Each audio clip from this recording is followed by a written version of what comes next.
What is up, everybody? NoLucksGiven here, and today we are going to be playing some more Eternal card game. Maybe serving Alicia, I'm not sure yet. Definitely winning one more game in draft. That has been on my screen for way too long, so let's clear that out, get our first win of the day as well. But yeah, I want to do a little bit more drafting and pack opening and kind of filling out this collection, and from that point hopefully we can start trying to build some constructed decks. But yeah, I want to look at draft first, and I'm just going to get into it and see what we can come up with. Now, I haven't drafted in a while, so bear with me here. I think the basic fundamentals are probably the same, but who knows how the no, we don't want to do that, do we?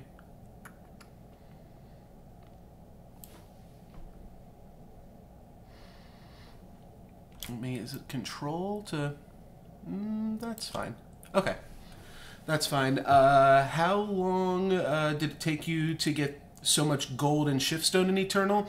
I'm not sure how long I've been playing this game for exactly, but I haven't really spent any of my gold. I've just been kind of casually doing I built like one good constructed deck and then have just been playing that for like a year or whatever, and haven't been tempted to build another one, but that's going to change soon. We're going to start depleting through that. I've got to buy the,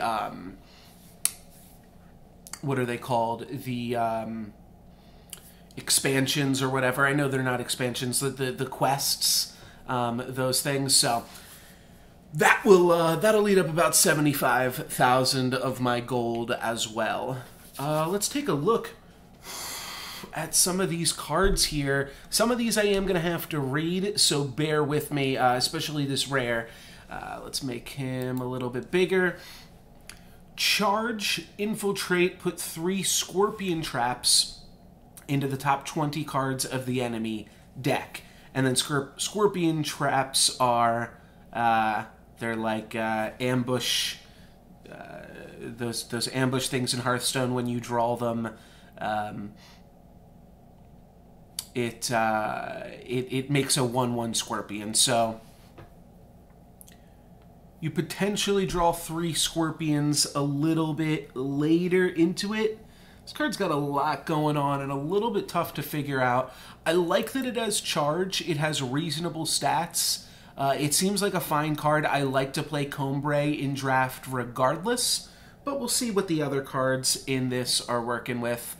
Endurance, Spellcraft Slow for 3 mana. I think we're going to pass on the Staff of Speed. It's nice to get it for free, but you're only getting a +1/+1 weapon, so that's not that great either. Crownwatch Standard is actually pretty good.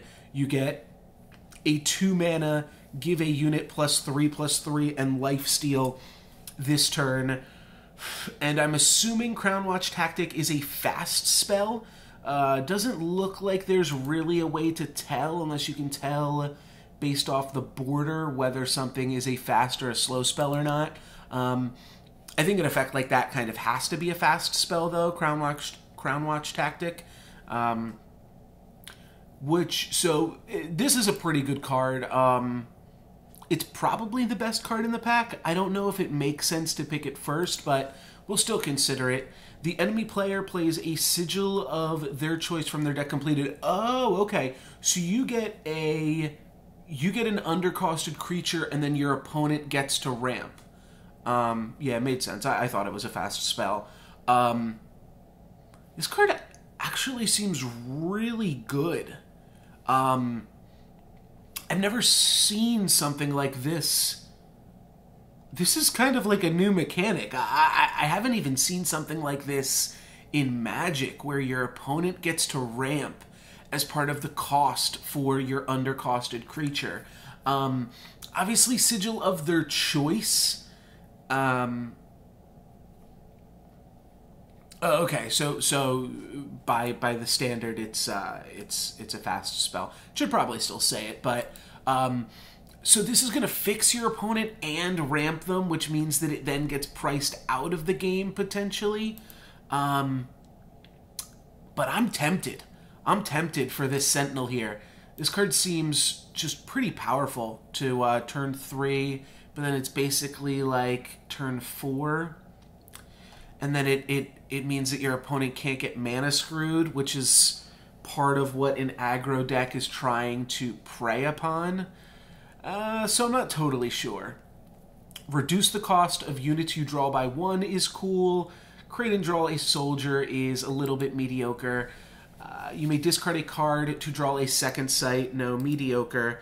Lifesteal Nightfall, 2 damage to the enemy player. No, thank you. It does hit him for 3, which is kind of nice. Yeah, if your opponent has 3 factions and then you mana fix them, that seems a little bit terrible. That card's bad. Infiltrate. It's 2 mana, so it's fine. Once per turn, you may scout if you have played a spell this turn. That's kind of neat. You don't wind up drafting too many spells, but it's reasonable. I think we're between Crown Watch, Refracted, and Amaran Stinger. I'm tempted to take the rare, and I think it's pretty good. Yeah, okay. Let's go with Amaran Stinger. This, I think, is just a little bit risky, and Crown Watch Standard is cool, but it's not super exciting. It is cool that it can it can be a sigil if you need it, so it's kind of like a free pickup, and it's probably the most constructed viable card out of all of these. But Amaran Stinger, I mean, 3 Scorpions seems like they're pretty good in draft. I really like Marionette Cross, and it seems even better in draft, where you aren't going to have multiples of these. Yeah, I agree. Crown Watch is not a first pick. The biggest problem with Marionette Cross here is obviously the triple Shadow Sigil. We have Iceberg Scattershot, and this would be a card that I'd potentially consider drafting to add to the collection, but we do already have 4, so that is not a huge issue. Play 2 1/1 Wisps, then you gain some life points. That's pretty mediocre as well. Spellcraft, play Scare, which is a 2 mana swap a unit's attack and health. That's really tough to evaluate. Endurance, you may discard a card to essentially draw a card, same thing as the other one. Tinker still draws a card, right? No, Tinker scouts now. I'm glad I checked. Well, that's even worse. It gives a +2/+2 now instead. Warp is interesting. Stun 2 enemy is not so much. I do like Lingering Influence. Is it a card that we want to be picking up right here and now? Not so sure. When you play a spell, it gets +1/+1 in flying. Okay. This card's pretty good. Yeah, I agree. The Cross seems like it is definitely the most powerful card, but is that going to lock us into Shadow Time already? Honestly, we might not even be playing Amaran Stinger because the time cards are kind of drying up here. But I think it's the best card, so I think I'm going to have to take it. I think Gale Prowler is probably the next best card, and it's not super synergistic with Amaran Stinger either. So if we're going to take a card that probably doesn't go along super great with Amaran Stinger, might as well just take the more powerful card. And then we see a lot of shadow cards in this pack. So definitely on the right move here. Death Strike I've always been a fan of. Hair Trigger Pistol I like. Oh no, I'm sorry. I thought Hair Trigger Pistol was something different. Your units get Quick Draw this turn. That's fine. It's good. Quick Draw and Deadly is obviously really great. I love Sky Crew as a mid-game that turns into a late-game bomb. Let's read, what is Cabal Tactic? Give 2 of your units +2 attack and Quick Draw this turn. Yeah, that's quite fantastic as well. Merchant is a boss in draft. How How so? I mean, I want merchants. I only own one of them. But how does your market work? It seems like it would not be that great. I guess it just draws a card and you put a bomb. You put like one mediocre card in your market, but you're going to be getting the same card every time. Otherwise, you're hurting the overall quality of your deck, right? So I feel like maybe you'd put in something like Hair Trigger Pistol or Spite Feeder, you know, some things that you don't really care about. Yeah, but you don't want to put too many removals if you only have one merchant. If you get multiple merchant, that basically, by however many cards you put in your market, you wind up diluting your deck, which makes it very awkward. Yeah, that's a good card to put in there as like something that gives it unblockable. I think it's a fine pick because it's a deadly card that draws a card, like similar to Amaron's Stinger. The Cabal Standard's also really good, and like I said, I do kind of want it for constructed purposes, but I'm probably not going to put the Marionette Cross in my market because I want the Marionette Cross in my deck. So this potentially keeps us more streamlined into one color as well, which also makes it good. Move a spell of your choice to the top of your deck? Don't think so. Downfall is super, super expensive. I think I'm looking at the Daggerclaw Howler. I'm not sure how many things can kind of just ping it off in the format, but I kind of like cards like this that are a reasonable clock. I like the Magma Rager kind of stat lines in games like Magic because you can choose to just not block the 1/1s, but it can always trade with a 2/3 or something against an aggro deck, can trade with a 4/4 against a mid-range deck, and then if you're killing a lot of your opponent's creatures, then it can provide an impressive clock. So, Training Ground Cretan, draw a 2/2 Monk with Endurance and Scout. Okay, yeah, Training Ground is also not bad. It's like a 3-mana 2/2 Endurance that you scout, but if you have it on the first turn of the game, then it's definitely pretty good. This is okay, but I'm not really looking to play an 0/3 weapon. +1 maximum power is neat, but you need a creature to put it on. So don't think Sandglass Parma is super good. I could see Training Ground. The question is, are we moving away from Training Ground? Are we moving away from this Amaron Stinger? We see more time cards in this pack than we see anything else. So for that reason, it's potentially worth picking up Training Ground. I think I'm going to go with Daggerclaw Howler here, though. I'm not super convinced that I want to be in time right now. The enemy player discards a unit of your choice from their hand and then steal it and put it into your void. I'm not sure that's super great. Living Example seems good, though. I also like Spiteful Lumen. Peacekeeper's Helm is fine. The enemy player, oh wow, another Refracted Sentinel. This could have been good if we could build up on the Sentinels here. Living Example seems really strong. Yeah, I do see that it requires double time. I never played with it when it didn't, but that sounds even nuttier. Obviously, double time early game can be a little bit tricky, but I think this card is still pretty good and worth playing time for. We see a lot of time cards in this pack. It's probably better than Abduct. I don't really love discard in limited typically because you wind up getting into these top deck wars and then you draw a dead card. Spiteful Lumen is also fine. It's a 3-mana 3/3. Obviously you can pick up some wisps here and there, but I'm going to take Living Example and see if we can make that work. Flying while you have a wisp. Okay, so we are in the wisp colors, the radiant colors, so that is kind of worth considering here, and it's just a 3-mana 3/2, so it's already kind of fine. It has the same total numbers as the Daggerclaw Howler, so I'll probably pick it up here. Units you draw get charge, summon, scout. I don't think I want to be in 3 colors like we've said with the Marionette Cross. So, yeah, let's take Umbran here. Then I have the choice for Abduct, a Deft Strike. I think I will take a Deft Strike. Gotta be a little bit careful with it, but it's pretty good.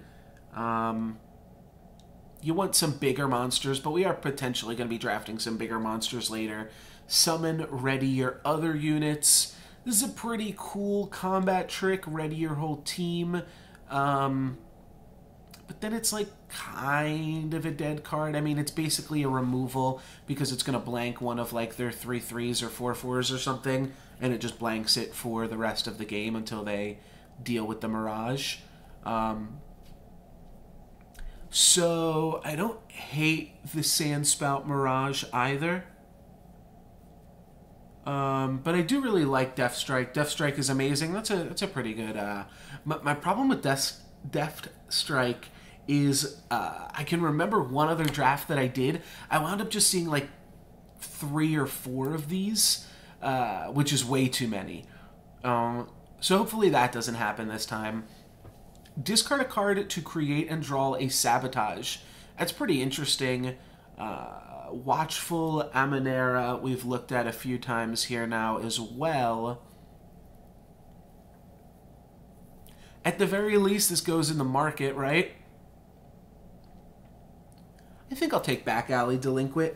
I don't think it's great, but I think it's a card. Infiltrate Endurance. I like that a lot. And I actually don't mind a big monster or 2. So, yeah, Subterranean Sentry is going to be the only pick. It's the only card in the 2 colors that we've chosen to be so far. And create and draw a Snowball. No, let's take this thing and hide it. Light them up. Your units get +1 attack, pretty mediocre. Or Infiltrate, the top unit of your deck gets +4 attack, also pretty bad. We're going to hide it regardless. This card's good, though, Manufacture, right? Alrighty. Now, what are we working with? Looks like mostly set 1 cards, if not all set 1 cards. No. There's some non-set 1 cards here. So, Summon Nightfall. When you start your turn at night, Unseen, get Aegis. No, don't think we're going to be doing that. I like Yeti Troublemaker. Island's Choice, I think they made this more expensive, right? I'm not sure. So Dispel and Bold Adventure are probably our best cards, though Grenadin Bellower is reasonable. It's decent with the Back Alley Delinquent.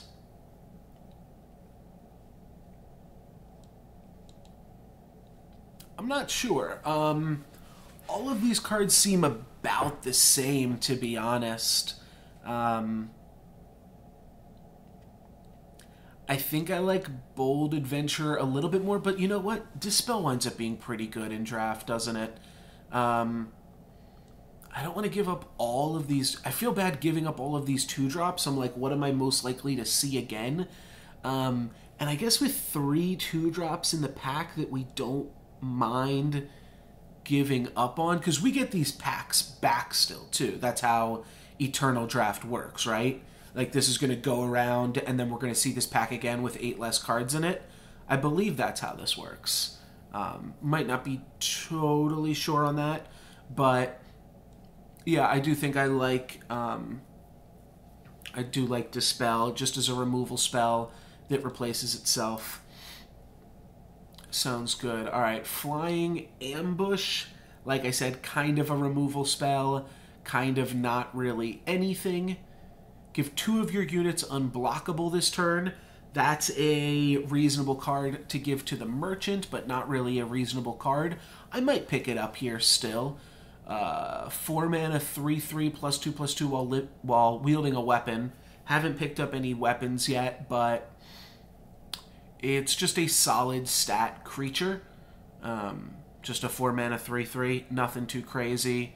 Nothing too bad. But you know what? I kind of like the Dune Phantom here, too. I think it's worse than the other cards. Yeah, Cover of Darkness in the market, for sure. But I feel like I can get a Cover of Darkness, not second pick, you know? I'm not going to worry about that too heavily here. I think I will go Dune Phantom.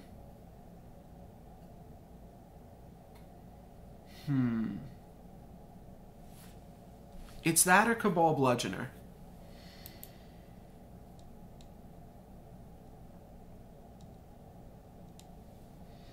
And yeah, I do think that it's good because of the flying aspect too. Cabal Bludgeoner does have some big upside though, where we start getting some weapons on it and things.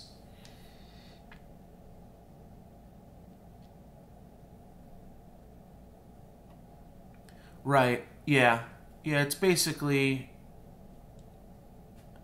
I could see that. All right. Yeah, we'll take Dune Phantom, see how that goes for us. All right. Vera's Intervention. Gonna have to read this one. Draw an unseen from your void. I don't think I have any unseen, right? Those are all the things that yeah, I don't that give Nightfall. Yeah. All right. So there's an unseen. I might like this card more even. Give one of your units unblockable. I like how versatile this card is. At the same time, it's probably going in the market, where Duskcaller we're probably going to actually play. At some point, we do have to pick up one of these unblockable cards for the market, but maybe not just yet. Hissing Spiketail Overwhelm. When you play another dinosaur, you gain 1. I think I'd rather play Duskcaller. It's cheaper. I mean, we don't really need to load up on all of the 3-drops in the world, which was the other reason I was kind of shy on Dune Phantom. But yeah. Sorrow's Shroud is fine. Dispel's fine. I'm going to take Initiate of the Sands. I know people are a little bit mixed on Initiate sometimes when I've drafted before, but we've got a lot of 3-drops. Even though some of them are spells, we do have a lot of 3-drops, and then we do have 1 7-drop as well. So let's take Initiate here. I'm not going to play any of those other cards. Bold Adventure seems good. I will have to read this. You gain 4 life. Put one of your Explorers or Sentinels into your hand, or silence an enemy unit. 1 mana silence is fine, but Bold Adventure, I think, is definitely what this deck is looking for here. 2 of your units share a type. Gain an influence of your choice. No, thank you. Excavate. No, thank you. This card, when you gain life, it gets +1 attack and flying. Okay. I'd rather just take the card that gains some life. I think Umbran Coaxer's fine. Similar things that I said about the Daggerclaw Howler, except this will also gain us some life points, so I think that's a reasonable card. And then I think we'll take Amber Waystone here. I don't want to go super hard on all of these Life Force cards, especially with not having any Life Force or like too much life gain to go along with them. And I'd rather just gain that has like marginal upside. Disjunction's fine, but I'm going to go with another Duskcaller. I think that is a reasonable card as well. We're just going to have to rare draft from this pack, take the Deepwood Ranger. Nothing here. I guess I could have taken Daze. Maybe that would have been better. All right, Cabal Bludgeoner comes back around, and Triggerman. I guess the cards don't come back around because I haven't seen Triggerman before. While it attacks while wielding a weapon, it gets +2 attack this turn. I like that. So now I definitely have some reasons to pick up some weapons. Let's hide these cards here. Yeah, I don't know. Honestly, this seems fine. You can sack another unit to draw 2 cards. I do really like this card. I like Fate, play a Wisp as well, but I think drawing 2 cards is better. Obviously, they're good in conjunction with each other, giving you a Wisp to then be able to sacrifice, but I'm a big fan of Direwood Prowler. We do have to find something for it to go along with, but even if you cash in a real card, you draw 2 cards off of it. So we don't really have anything super good to cash in, but like late game, you cash in a Bold Adventure or an Amaran Stinger that is already infiltrated, and I think both of those are fine options. We will potentially be looking for some cheaper cards to like go along with that then in that case. Play a unit from your void that died this turn exhausted. That's okay, but I really love me a Xenan Guardian, so we will be picking up that one. Not too much else to say there. Potentially Nightfall, potentially Umbran Coaxer. What does this do? Pay 1 and look at the top card of your deck. Wow. I love this card.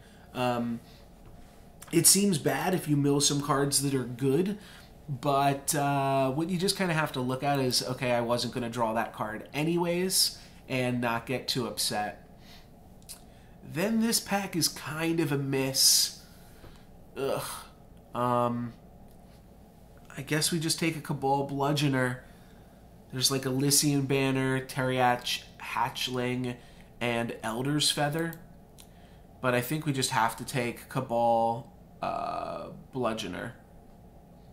Oh, I don't have a Relic or a Sentinel. You're right. I got this confused. Sometimes I see Sentinel and I think it means Sigil, and I think it's talking about power. Alright, so this card isn't any good then, maybe. Whoops. Okay, I guess we'll take a Cabal Bludgeoner, another 3-drop. Little not great, but nothing else. I mean, I don't think we're gonna wind up splashing at this point, right? Triggerman is really just okay. But like I said, I don't think we're going to splash. I don't think we need to take hip shot or anything. I'll just take Triggerman and we'll try to make it work. Xenan Banner seems great here over the Flashy Duelist. Flashy Duelist, another 2-drop, but Xenan Banner seems good. Another Cabal Bludgeoner. Lightning Strike's pretty good. I think we just take Devour. It's basically just a draw 2 if your opponent ever tries to kill one of your creatures.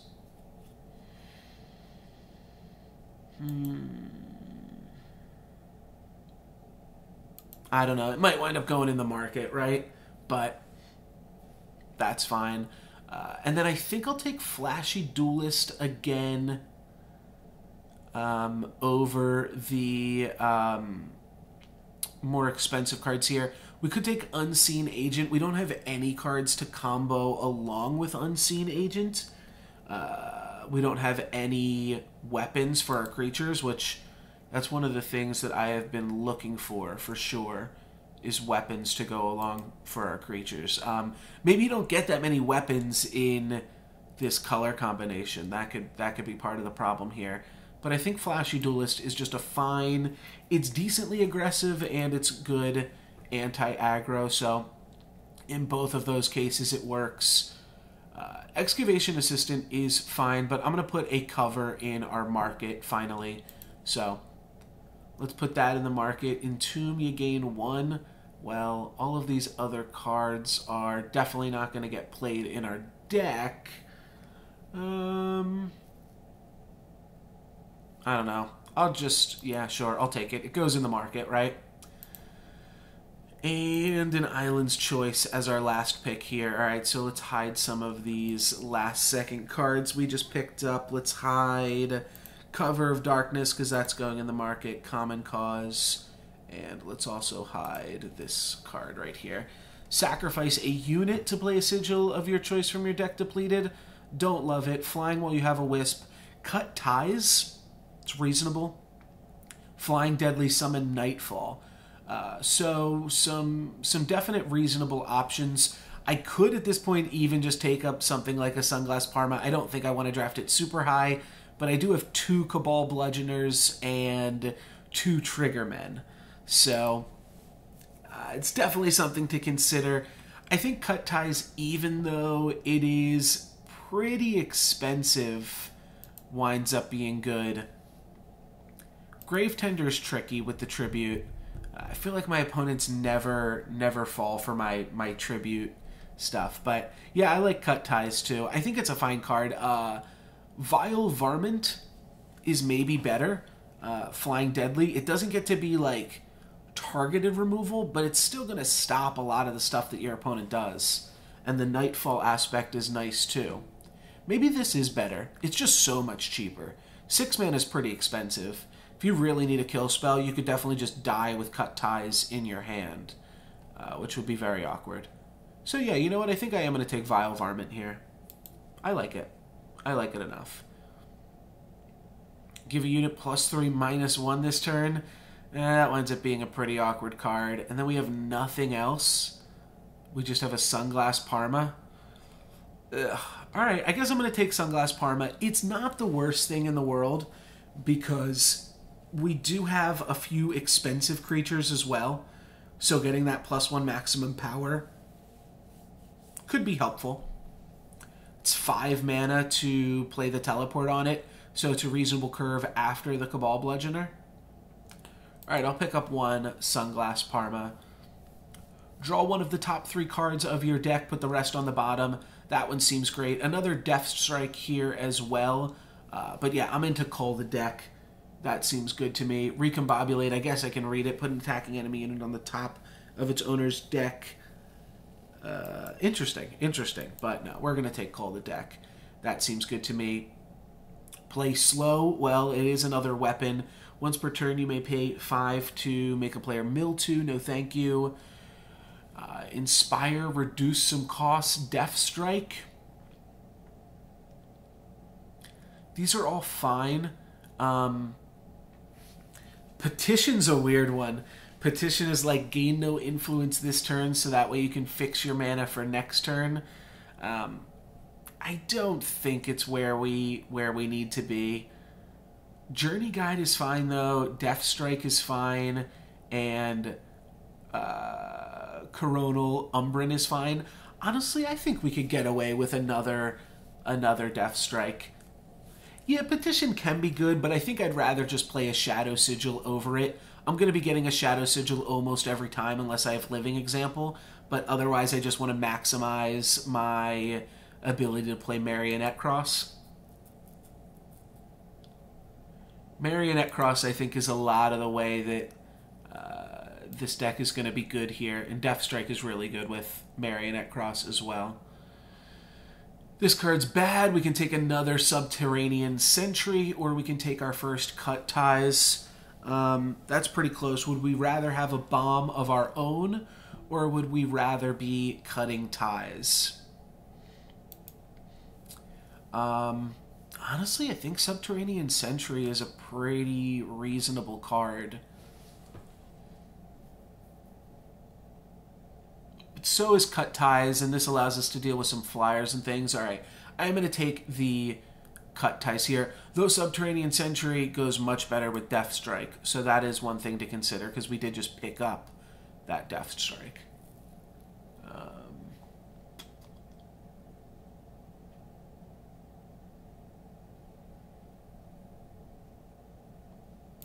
I'm not sure. Killer works with Quick Draw, correct? I believe it does. I'll go with Cut Ties. I'll take a Cut Ties. It's a fast spell. Initiation Bell. Once per turn, you may pay 1 to create and draw a 2/2 monk with endurance if you have played a spell this turn. Well, that seems pretty good, but I don't think it's going to get activated enough to really make it worth it. Hold Up is mediocre. It would go in the market, but we do have 2 other really good cards here, and I think Vile Varmint is a really solid card. Flying Deadly and Nightfall there, so I'm into that. I'm not sure we're going to play Pensive Lumen, but I like it enough. Yeah, we'll take Pensive Lumen. A little pensive there, obviously, but seems fine. When you play a spell, you gain 1 health. Oh, this seems great in the market. This seems like a great card to market for.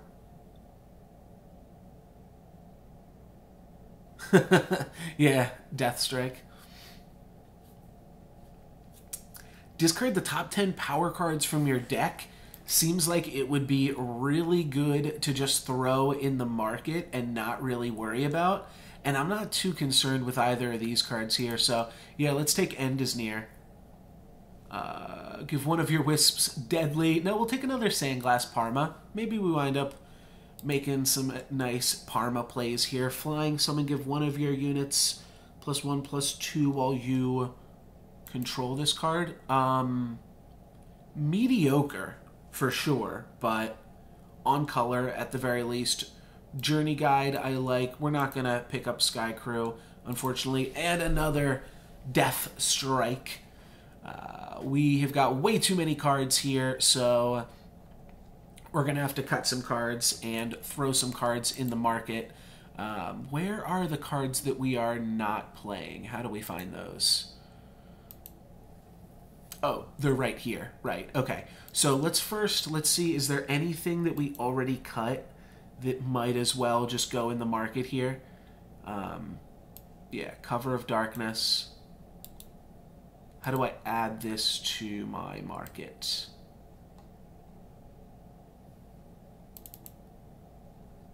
What am I doing wrong?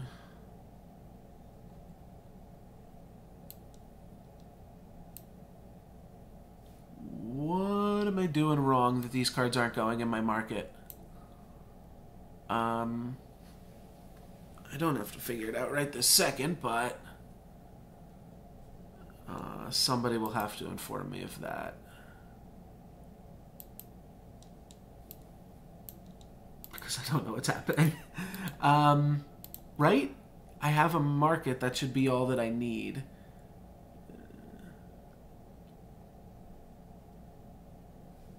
No, I didn't. I wasn't really looking at spoilers at all. That's why I have to read most of these cards. Most of these cards I'm seeing for the first time, unless they're like the really constructed viable ones that I know just from playing some ranked. I'm sure I'm missing something basic. It's not a huge deal. It's going to bother me a little bit though, but let's, I guess for now, just get these cards out of here, and we'll see how good we can trim the deck down before any of that matters. So here's a better layout of the deck potentially. Pensive Lumen, I think we're gonna go with. Primeval Plover, I think we're gonna not go with. What else do we have? Armoron Stinger, that's good. These are all good. Yeah, I like what this card's trying to do. You can discard a card to create and draw a Sabotage. Honestly, I'd rather just have a Sabotage, because I don't think that the 1/3 quick draw really adds anything to the battlefield or to the deck. Journey Guide, I think, is fine, and I'm willing to play Journey Guide. I think that we don't want Devour. We definitely do want Cull the Deck, Death Strike, and Cut Ties. I'm not sure if we need 3 Death Strike, though.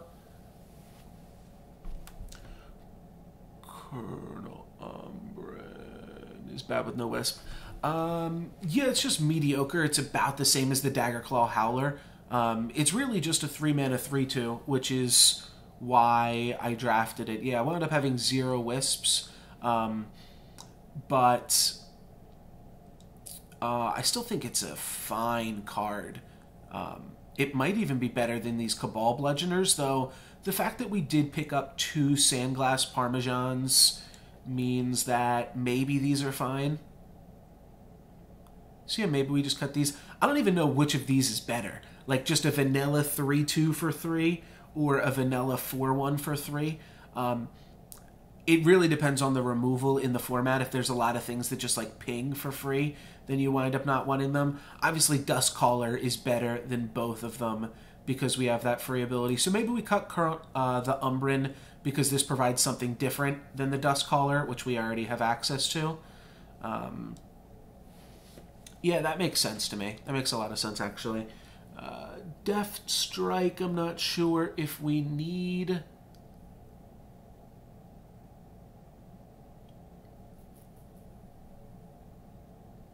Umbren Coaxer also seems fine.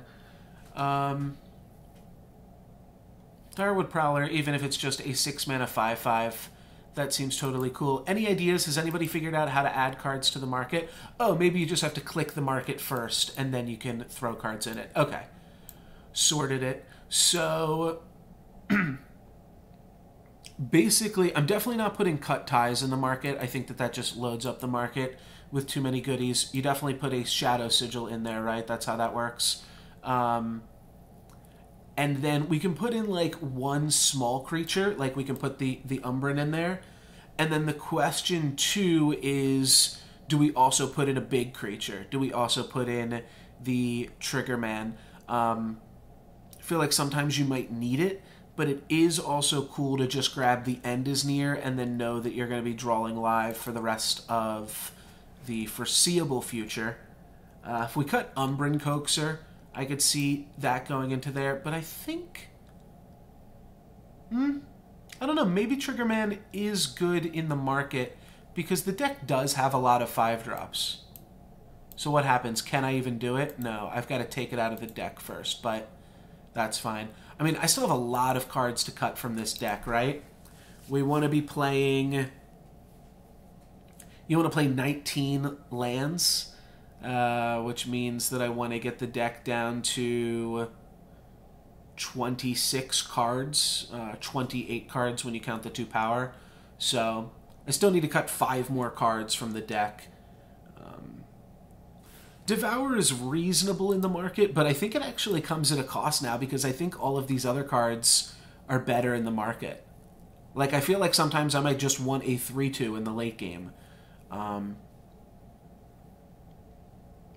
So I'm not totally sure. It's true, I do have Initiate and Guide. I might wind up cutting the Guide, though. I'm not super sure if the Guide's going to stick around.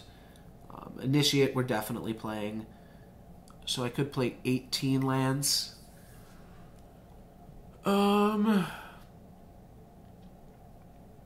I could play 18 lands. I think we're going to wind up cutting 1 Death Strike. Just like I said, you wind up with too many of those. It really shines when you're warping it, too.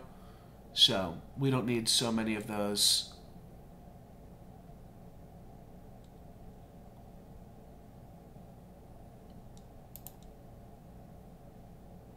Like, am I ever going to... The only time when I would search for Devour is if I had a creature out on the board and wanted to just play around my opponent drawing more cards. But if that's the case, I should just get Cover of Darkness, End is Near. And the only way that I shouldn't get End is Near is if I have Subterranean Sentry in my hand. So yeah, I don't think that's super necessary either. Journey Guide and Initiate both lead into really strong turn 2 Amaran Stinger plays, which seems like they are like pretty powerful stuff. Either way, I still have to cut like 4 more cards. So yeah, I don't know. Definitely. So, like, I'm thinking about cutting the Lumen, but if I'm going to do that, I might as well just put cut the Coaxer or the Triggerman and put it in the market, of which I think cutting the Coaxer for the market is better. Though maybe Triggerman's just a worse card. If I put the Triggerman in the market... Though I guess Triggerman's actually better than... It's cheaper than it looks, right?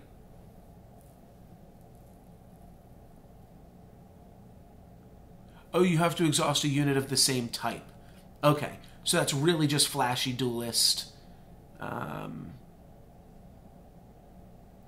Sorry, I don't know all of these abilities yet. I didn't realize Bond had to share a type. So it's really just Flashy Duelist that makes Triggerman a little bit cheaper. There's still a chance.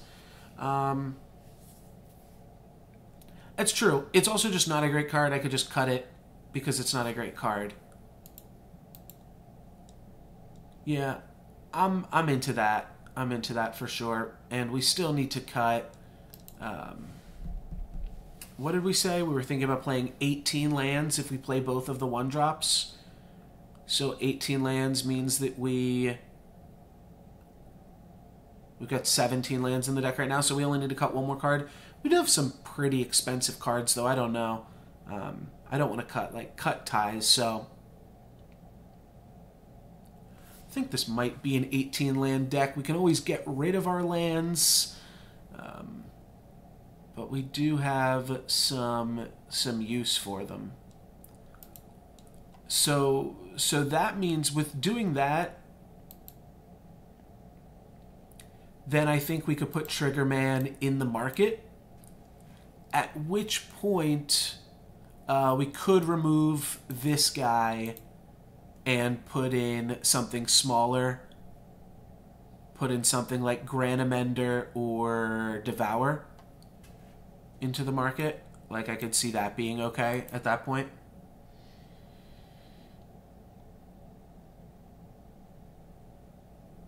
I do have these Sandglass Parmas as well, so that is also going to help us get to Subterranean Sentry level. Okay, you know what? I'm fine with that. Let's just find a way to cut one more card then, right? And that'll give us 17 lands. Honestly, I think this is a reasonable deck. I think that we did okay for ourselves here. And we have this for 8 mana as well. I have no clue what we can cut at this point, though. That is really tough.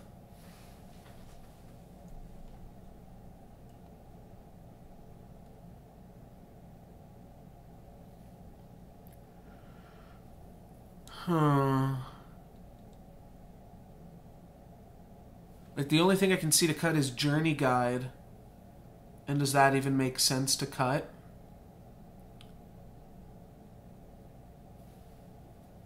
Possibly. Yeah, I think that a lot of stuff has to go right for Journey Guide. It's a good anti-aggro card, but we've got a lot of 2 and 3 drops in this deck, right?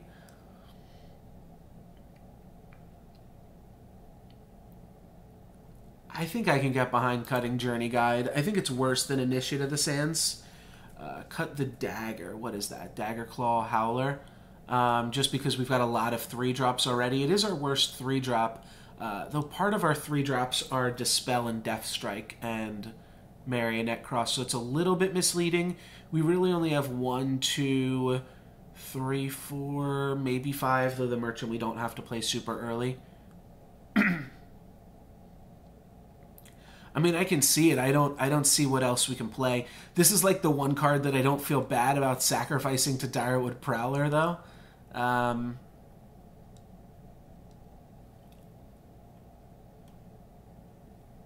Yeah, I mean, I don't know what else to cut. It's not like it's not going to block any 1/1s or anything like that. Right, it loses to anything with 1 attack. So if your opponent is playing some stuff, it just dies to it. The other card's a better blocker against that. Well, right now we're already good, right? No. Oh yeah, this is already 18 lands.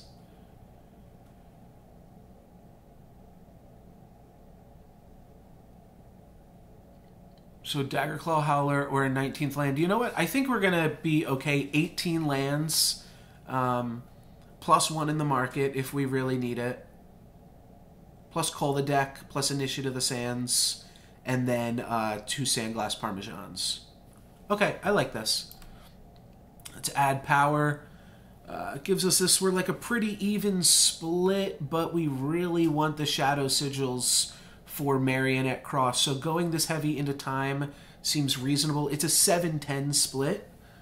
So 7-10, and then we have Living Example.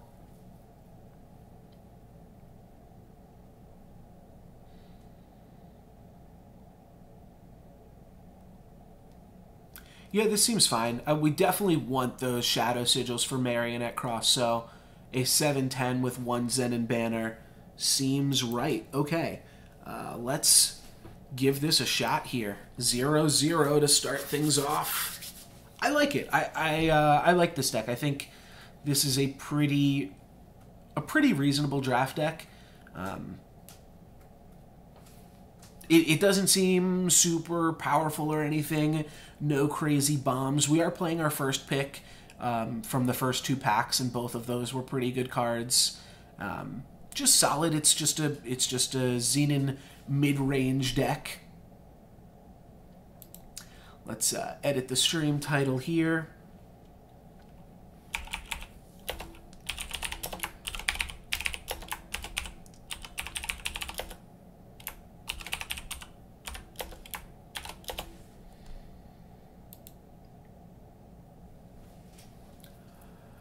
All right, this seems great. Obviously, don't love the Death Strike, but a turn 2 Duskcaller and a turn 1 Initiate is, I mean, that's the best kind of Initiate. My opponent does have a turn 1 play, a little unlucky, and it's a flyer, so that's gonna be connecting on us for a while here. But oh no, it's not. We have a kill spell for it already. Well, we'll probably blow that on the Valkyrie Aspirant because we can get value there. The only way that we wouldn't is if they play like a 1/2 or something.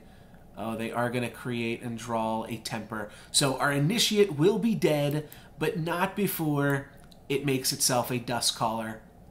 And this has Berserk, so that is kind of nice. I guess I should have swung with Initiate, right? Though I would definitely trade Initiate here too if they just decide to attack first and foremost. I don't think that there's any way that they just attack here. Yeah, so I should have swung with Initiate. That was a little bit silly. Charge. All right, so we're going to have to trade off with these guys. I don't really want to take 4. We're going to take 4 regardless, but we'll only take 2 in subsequent turns. That's not worth using the Death Strike on this 1/1 flyer here.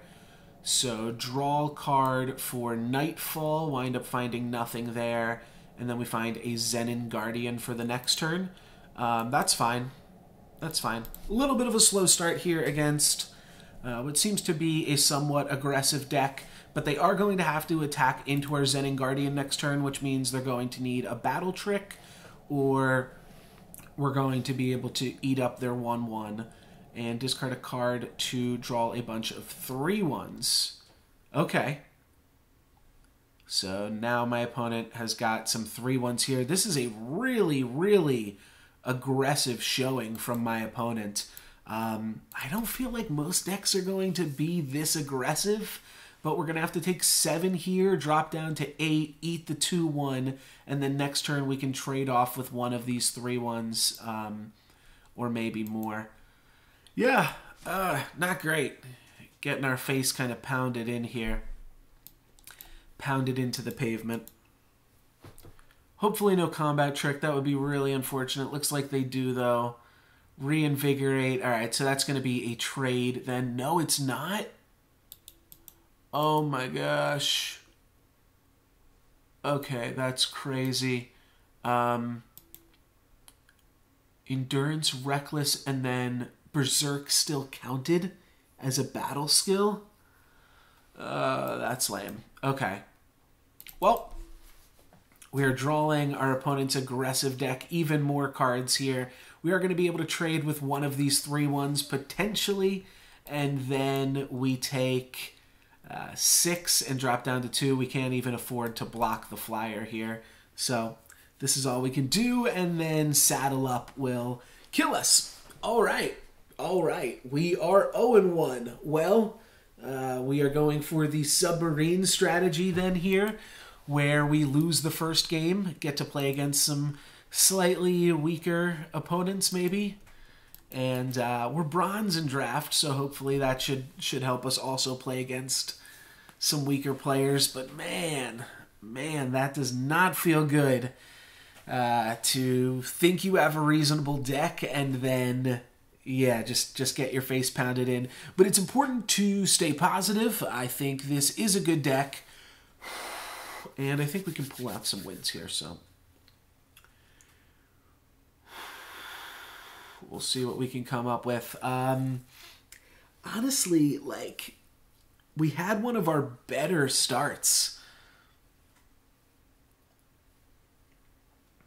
I mean, I'm not concerned with the rankings of the opponents that I'm playing against. I've been masters in draft before, so the fact that I'm currently bronze doesn't really mean anything, you know?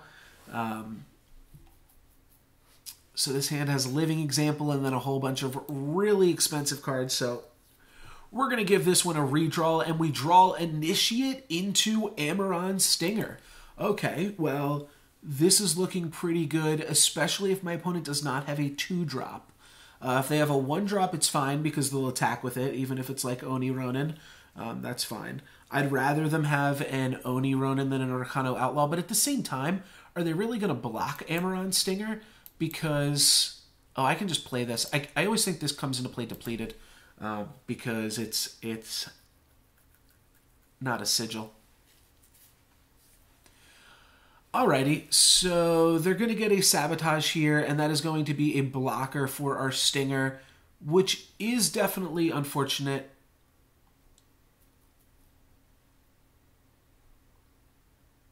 But they aren't going to make a Sabotage. So yeah, we're really just playing Amaran's Stinger here. The only other thing that we could do is not play it here, just neglect to play it this turn, and then it'll attack. And then we can maybe get in the charge infiltration. I think that's worth delaying it 1 turn. We don't have a play that we're like needing to make next turn, and saving this guy as a surprise charge attacker could just get us a lot more value here. So maybe we can make that work. All right. He does attack, and then they're going to play another creature post-combat. Create and draw. Perfect. So we will get to infiltrate. That worked out pretty well for us here. I'm going to keep playing the Shadow Sigils because I want to be able to play the Marionette if I draw it. And now we've got some Scorpions online, so that is some free card advantage eventually in the next 20 turns. Next turn, we will be able to teleport something if my opponent winds up making or putting a weapon on their quick draw creature. And honestly, I'm somewhat inclined to do that regardless, because +1 maximum power is going to let us play our Subterranean Sentry on turn 5. So +1 power from this, +1 power from this, and that winds up being pretty good. That is a wonderful answer to Scorpion Trap. Looks like they missed, though. Yeah, that's a pretty sweet move for my opponent. An anti-Scorpion Trap kind of technology there. And yeah, they're a little bit mad that they missed. And they also milled one of their Torrent of Spiders, which is undoubtedly one of the reasons that they are playing Sporefolk in the first place. So definitely a little bit unlucky there from my opponent. I actually don't even really have the need to bounce with the Sandglass Parmesan here, but I might as well just teleport a Grenadin, right? So yeah, let's put this on this, and let's teleport one of these things just because I'm not doing anything else. I guess I could have teleported the Stinger itself to reset the Infiltrate. That could have been kind of a neat play, right? Really, though, I think we just want the Subterranean Sentry here online as quick as possible. And then once I play the Subterranean Sentry, I guess you only have to keep 1 sigil in your hand for the market, right? But yeah, at this point, if I drew the market, I would, or drew my my market maker. Definitely no blocks on this one, not losing our Initiate here. Opponent swinging in for 3, not super impressive, and a replay of the Grenadin. That seems great for me as well.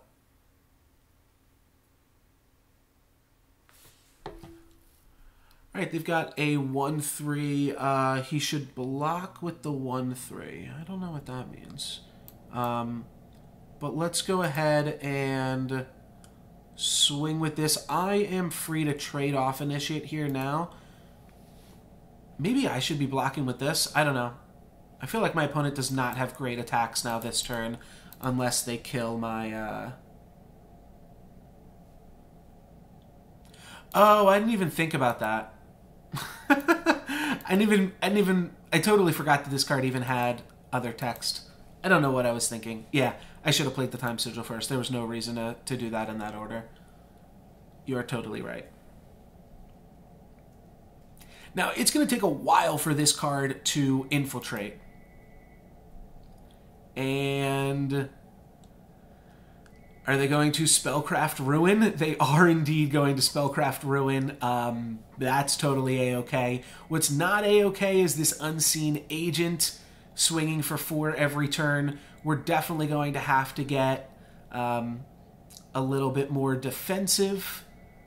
Oh, though that actually winds up being a little bit annoying this turn, doesn't it? Okay, well, let's play the Merchant. Let's discard a Shadow Sigil.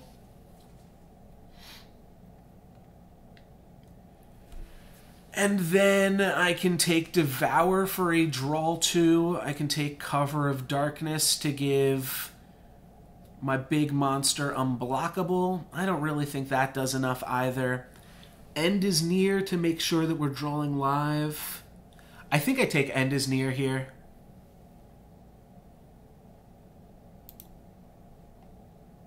Alright, let's swing with this.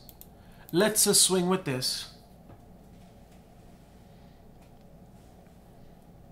Yeah, he's just going to keep chump blocking it for a while, and then we are going to play a Cabal Bludgeoner. Time to find out if the End is Near is any good. The thing is, my opponent's never going to let this connect regardless, because they just have so many chump blockers, so it doesn't really matter. Now, what does this mean that they're attacking with this? I guess this means that they have some type of... infiltrate thing, or not infiltrate, they have something, what's that called? Tribute? Yeah, Tribute. But I'm not super concerned with Tribute here.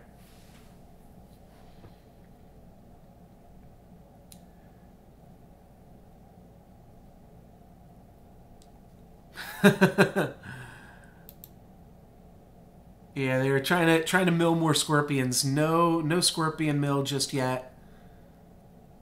Wow.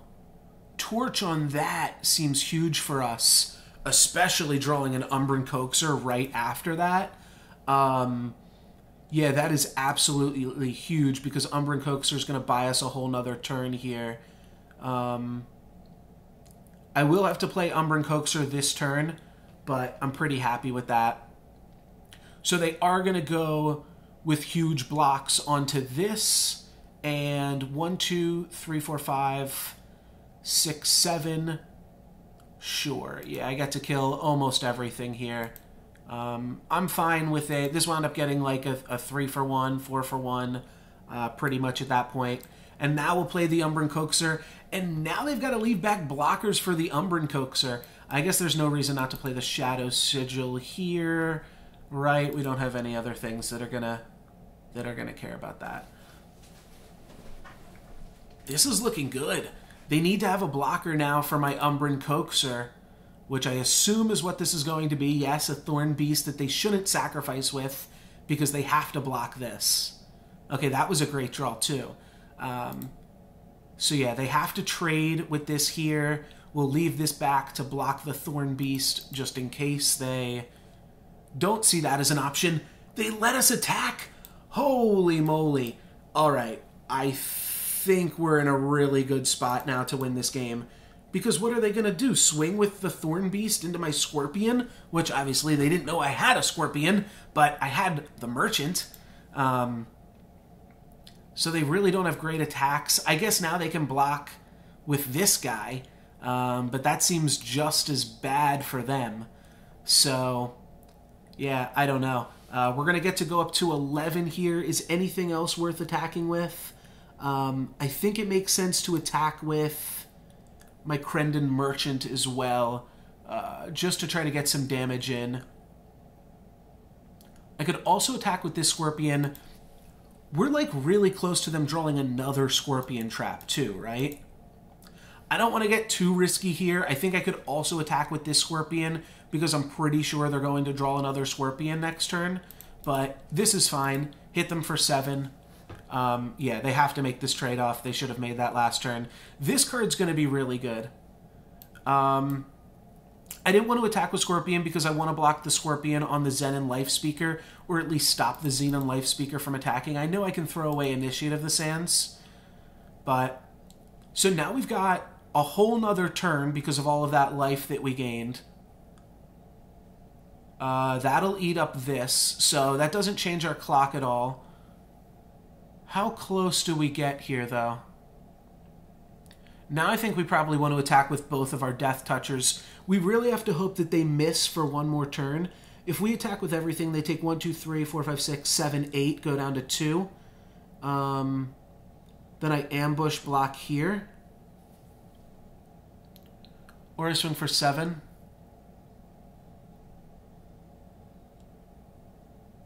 Puts me dead to a kill spell or a creature.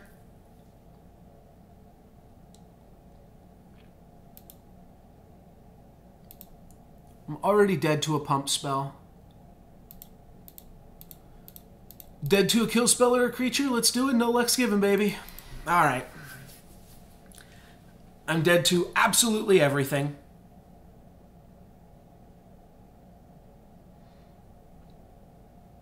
I'm just attacking with everything, and then next turn I attack with everything again. It doesn't matter what I draw. I just attack with everything and win next turn. Perfect. Drew a Scorpion. Drew another Scorpion.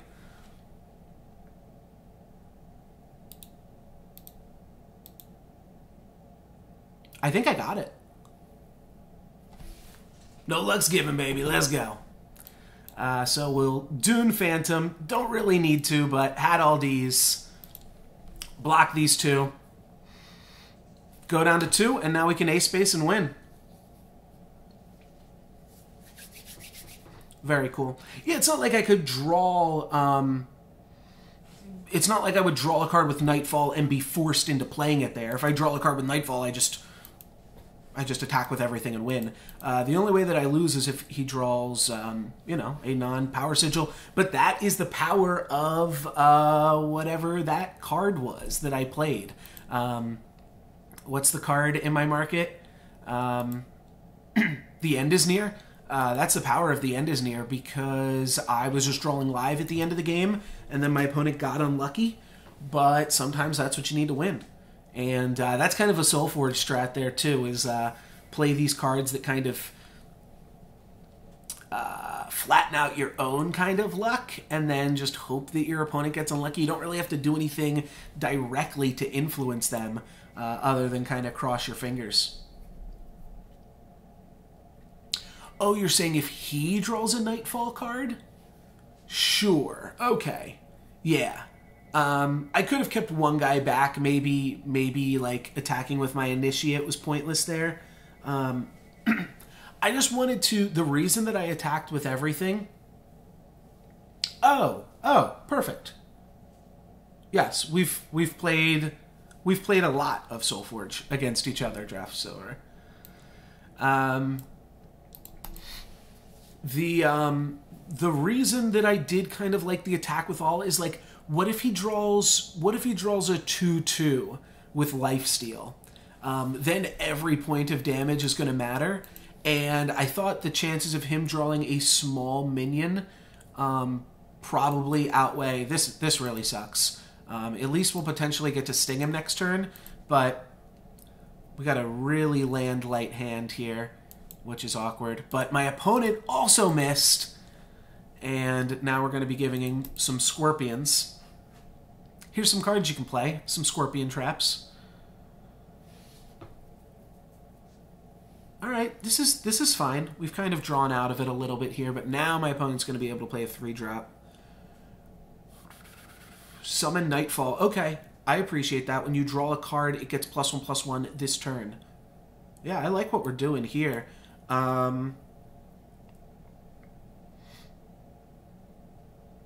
So I'm not sure how Nightfall works exactly I feel like I don't want to play the Vile Varmint yet.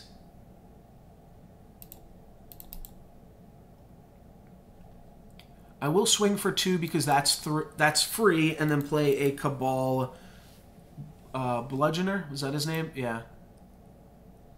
Oh, it's getting +2/+2 because of the Nightfall.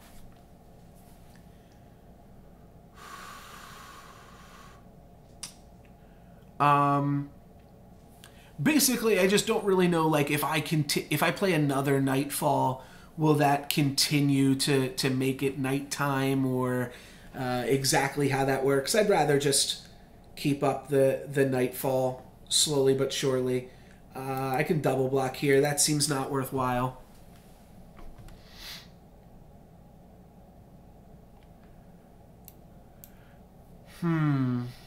So I can dispel this. I'm going to want to dispel this eventually, but I don't need to right this second.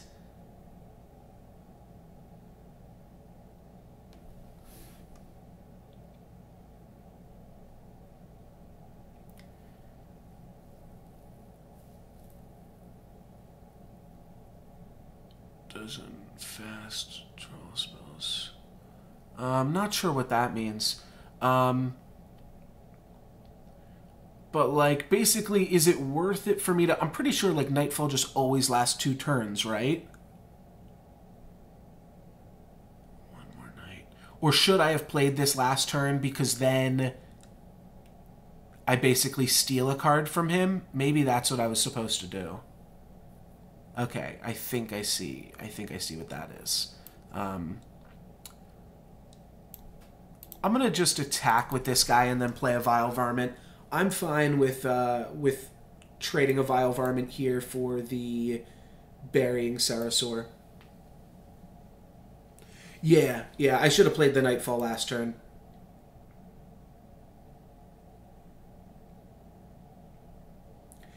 Who knows? Nobody knows how Nightfall works.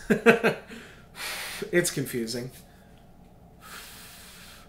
That's what I thought. Like, every time you play a Nightfall card, you make it night for 2 more turns, but maybe it just makes it last for a full turn cycle from when the last Nightfall card was played. That would also make a lot of sense, because otherwise you could just play a whole bunch of Nightfall cards at once, and then it would just be night forever, which also makes sense.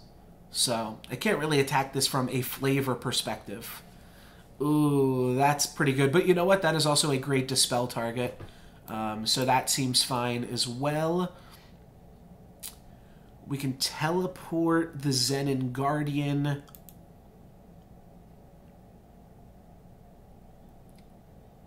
I'm into the Merchant, but honestly, I'm not into the Merchant yet.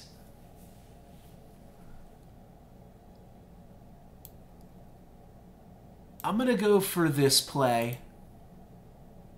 And then no attacks. And then next turn, we're going to dispel the Lumen Defender. I think a 5/8's pretty good.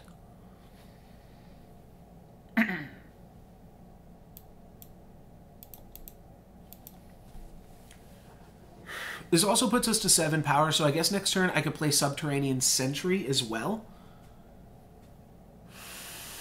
Yeah, I do also really like that. Night, Nightfall, edit, comment, share, Nightfall. The first Nightfall card played in turn makes it night and extends it by a turn for each player. Okay. I am less confused by that wiki. That means... that's fine. It made it stand out more with the bull text. So to me, what that means there then is... oh, that's interesting. My opponent got a big monster there too now. Alright, well, my monster's bigger.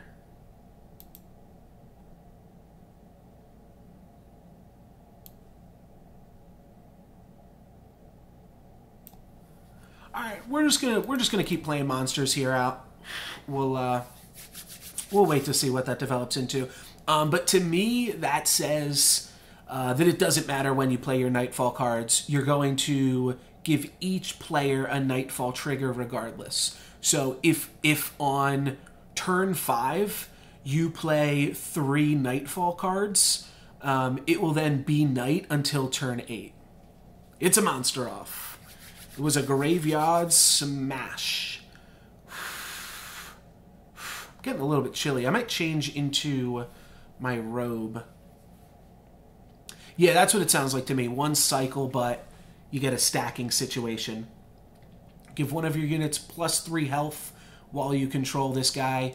That's fine, because I'm going to silence this anyways. It does still make our attacks a little bit more awkward regardless. Yeah, let's call, and then I think we're going to fire off the Dispel here. So I could trade my 7/8 for their 7/7. And then Tribute, but I don't think I want to do that yet. Because I need to Dispel this turn, obviously. This time Sigil can go to the market. Though we do have some high-costing cost cards. I think we're going to put this time Sigil into the market, though. Flashy Duelist is good to get in play. Okay, they've got a Wisp.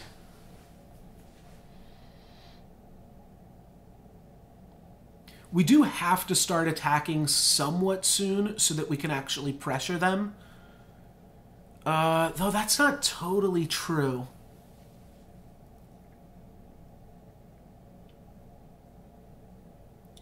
If we can get them down to 13, which means if we can hit with the Subterranean Sentry once,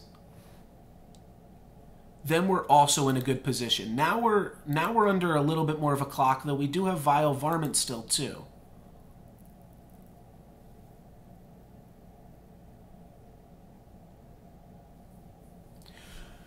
So I might want to save my Merchant, because what I'm thinking is making 2 creatures unblockable is really good. Making 2 creatures unblockable plus Nightfall is 15 damage. Which means I only need to hit my opponent for 4 damage somewhere here. Let's play Vile Varmint for now and hold off on any other decisions. I guess I could play Cabal Bludgeoner. I don't need multiple sigils in my hand. I only need 1 sigil to go into the market. Yeah, I also like that play. I think I'm going to wind up doing that next turn. Oh, that's really good too. Forgot I had Scorpions in there. I think I'm going to sacrifice Initiate of the Sands next turn. The only thing is, if I want to draw 2 cards, I do get a lot more value if I draw 2 cards after I take 10 power off the top of my deck. So next turn I could go Merchant into draw 5, but 2 creatures unblockable seems like a really good thing to keep in my back pocket. So I am considering that pretty heavily in this board stall situation. If you gained life, play a 1/1 Wisp. We probably don't have to worry about that. It's probably just a general old monster off. We do have Amber Waystone here, so that is kind of sweet. I don't think that really does anything too crazy for us. I also think that if we attacked with our Vile Varmint, we could get in damage, and our opponent would be willing to let us do that. That said, I think I'm going to sacrifice Initiate here to draw 2 cards and hold on to the Merchant. Yeah, I think I like this.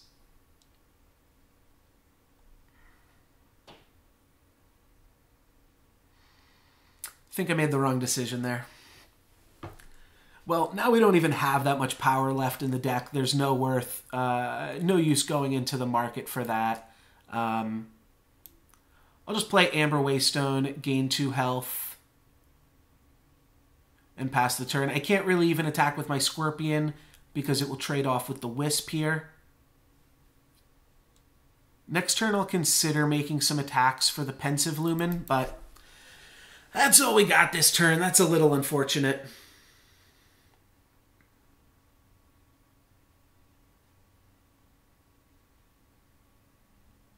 I think I should start attacking with the varmint. I think that's what's going to get us through this game.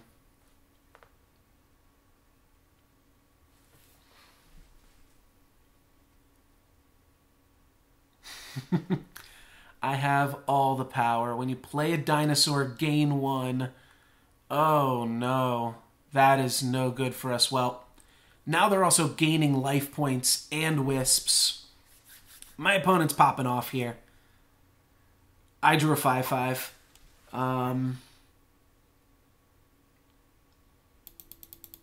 Yeah, this is not great. I can trade my 7/7 for their 7/7. That also does not really help. I don't know how I get out of this game. Oh, I know how I get out of it. My kill spell. I need to draw my kill spell.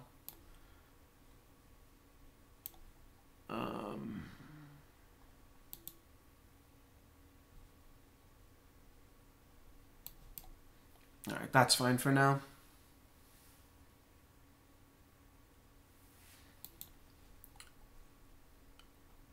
Oh, you're having some connection issues? The stream looks good on my end. I'm watching it.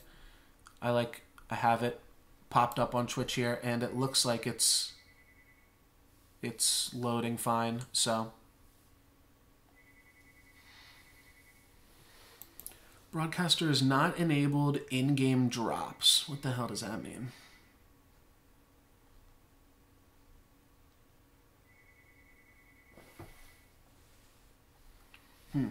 Is that applicable for Eternal? Maybe that's something I need to do. Yeah, I hear it. I don't know. It's just political people or the Red Cross at this point. Okay, they're going to clear off my flying deadly guy here. Reasonable. That's right, I also have Death Strikes in my deck. Free cards for viewers. Oh, okay, but is that something I can enable for this game? I should look into that. If that is something that I can do. Because, yeah, I'd love to give you guys free cards and stuff for watching. That's pretty cool. If if that's possible. Now we're almost at a point where I'm going to have to fight the Spear Diver, though I really want to fight this Sandworm.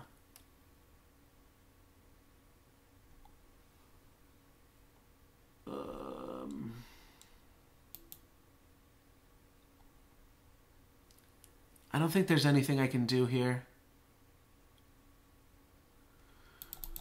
All right.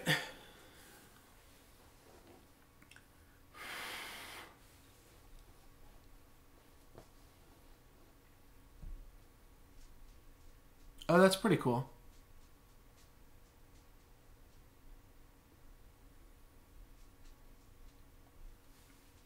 Yeah, I will definitely have to check that stuff out. That seems good. Do I just do that in the Eternal client? I imagine. That's what it said when I clicked the link. Alright, so now I'm taking 6 a turn. I'm dead in 2 turns. Which means I pretty much just need to draw runner removal spell. There's the Xenan Guardian coming back eventually. Wow. Alright, well, did I make a mistake on this market? Because I could have not drawn any of these cards. I think we learned our lesson because the end is indeed near. And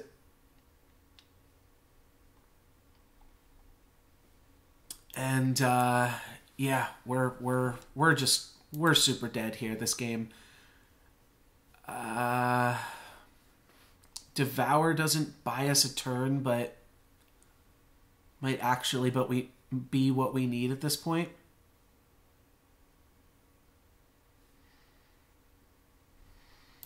How many power do I have in the deck? I have 18, and I drew 1, 2, 3, 4, 5, 6, 7, 8, 9, 10, 11, 12 of them.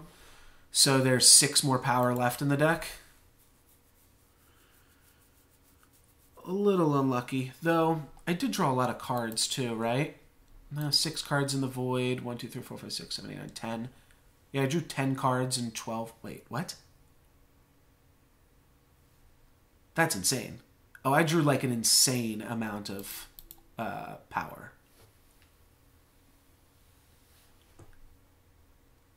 I drew 12 power and 16 cards. That's crazy. So I can't win, but if I draw multiple kill spells... I should have devoured main phase, actually. That was a mistake. Because I could have drawn a Death Strike or had a Death Strike on top of the deck. But basically, I need to draw multiple removal spells now. Yeah, cut ties. Alright, so here's the Death Strike. I think I have to give Death Strike to Cabal Bludgeoner. And then I have to, like, cut ties on the Teriach Hatchling, though, at this point.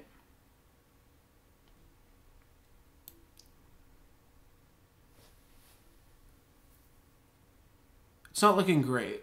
It's definitely not looking great.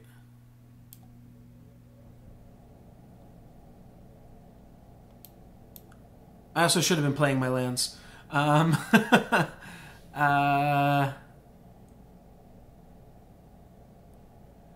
just cut ties one of the hatchlings, I suppose. I really have to cut ties this guy.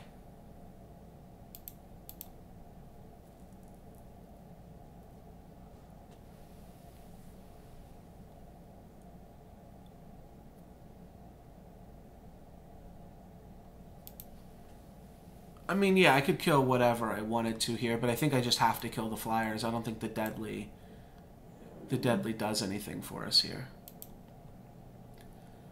So this gives me now 2 turns to find another Death Strike. I'm hanging on. I don't really know if there's any use to hanging on, though, because, like, at the very least, I'm going to deck myself in a whole bunch of turns. Oh, I should have... Oh, shit. Wow. Okay, that's a crazy play. I guess I can make that play this turn. I can replay this killer. Wow, okay. So I kind of messed up here then because I'm going to lose this teleport now. But that's pretty cool.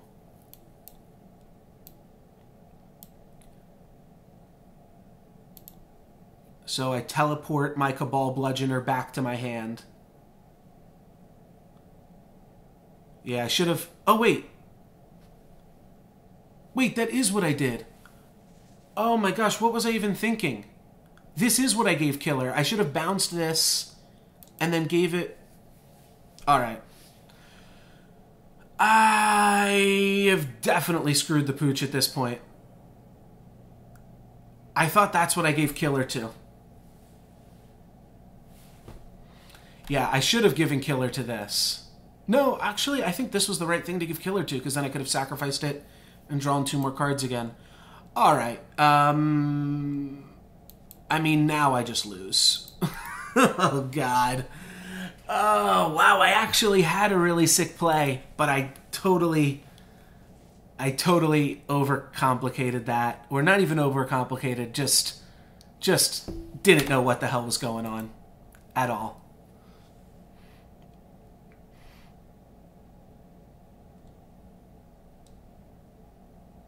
Alright, so now I'm dead.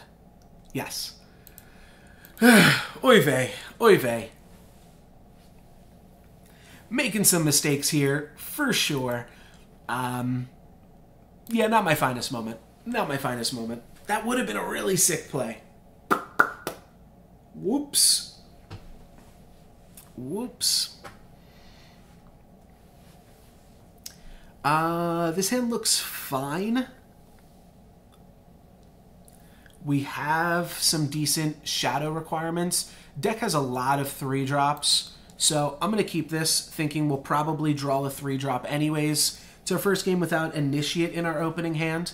But we've got a good turn 4 play and a reasonable turn 6 play as well. I forgot that's what that card did, that it made the Wisp when you drew it. So that card's actually a little bit better than I thought it was, because you just get to play the Wisp for free. Sometimes I get some of the mechanics mixed up. Tribute, Infiltrate, all that stuff. There we go. There's our 3-drop. I'm going to keep playing Shadow Sigils just in case we draw our 5/5. Seems good to me.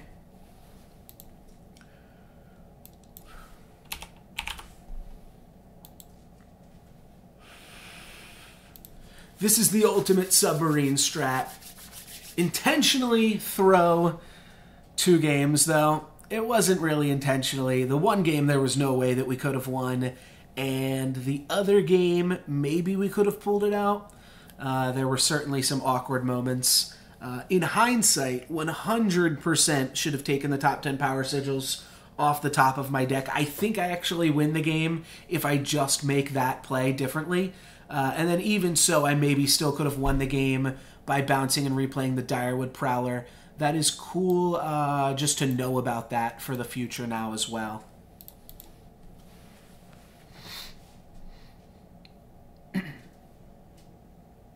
Right, yeah, it's just for the... I mean, it's not really that fair if I just beat up on all these noobs here. You guys know how it is. So we'll smash with this and then play a 3/3. We have a decent curve this game, so I like that aspect of it. And they're going to trade a 3/3 or a 3/2 flyer for a 3/2. I am more than happy with that. My creature was Vanilla, and their creature had flying, so that seems like a freebie there. That's part of the advantage that you get by the submarine strat. I think I am going to attack here to clear the way for Umbran Coaxer. Make sure the coax is clear.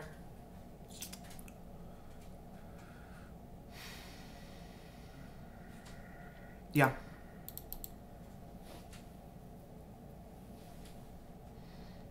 I know I can probably activate the Xenan Guardian later. The fact that my opponent's thinking so much about this means that they might have a weapon, which means maybe we just get him with the spell on the following turn. Or just a block of Umbran Coaxer.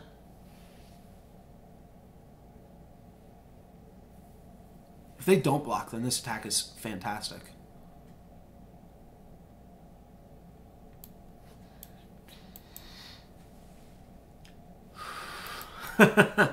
That's very true. We are playing a sacrificial time shadow deck.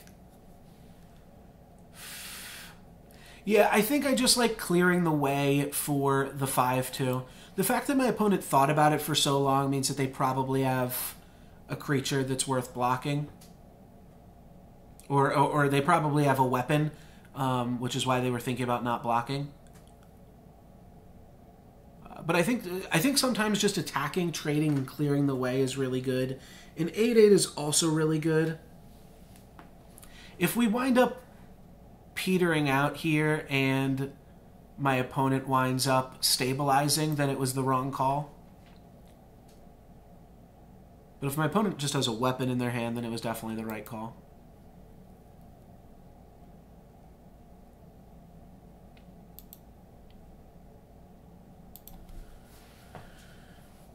I would love to draw 2 more cards, but I'm not sure that is in the hands here. I think we're just going to be playing a 5/5 next turn. Okay, and a dark return for that man. Yeah, that seems fine. So now we swing, they'll trade, and then we play the Direwood Prowler. At this point... Oh, wow, they did not trade. I don't know why people aren't trading with my Umbran Coaxer. Seems crazy. The fact that they didn't trade means I'm definitely just going to play Direwood Prowler here and skip this part. Because now I'll have the Vile Vermint for that. Alright. And they swing, which is, like I said, so much worse than not attacking, but we'll play this and we'll swing.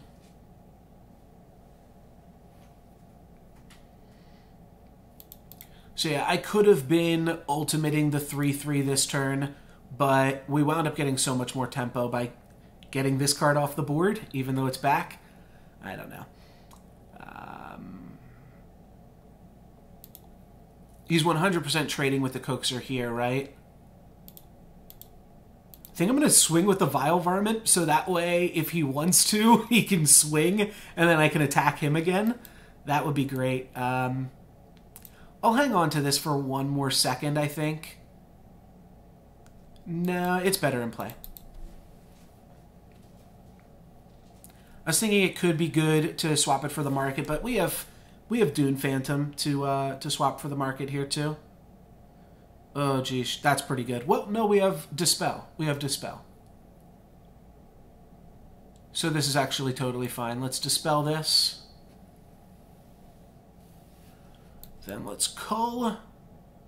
And Pensive Lumen is probably our best play. I like the Parmesan as well, but I'm going to take Pensive Lumen. We're going to smack him for...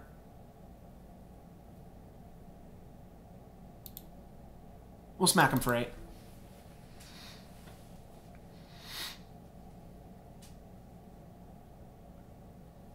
This is fine. I think our Varmint's going to... Well, if it trades, that's fine too. And then we see a chump block so that we don't get Endurance. Yeah, this is fine. At this point... Oh, you know what? That was bad because now I can't pump up my Lumen. That was dumb. That was dumb of me. Well, maybe they will play a big monster here. We'll trade with both of their creatures and then play a Lumen.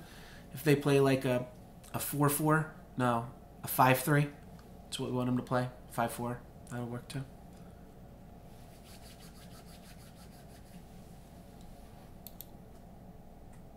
Yeah, I definitely should have waited for a second to give the Pensive Lumen +2/+2. Whoopsie daisies. Now I wouldn't be super hot if they played a 5/3. Alright, Sunglass Parmesan is fine here as well. Oh, smart. Okay. Oh, that's pretty smart. Nicely played from my opponent. Unfortunately, they are going to take 7 here. And then, you know what I'm going to do? I'm going to play the Lumen, because then we have 2 lethal creatures. Yeah. So my opponent's going to have to play both Spiteful Lumen and then something else here. The Lumen can trade with the 5/3. I know I could have held on to this for one more turn. I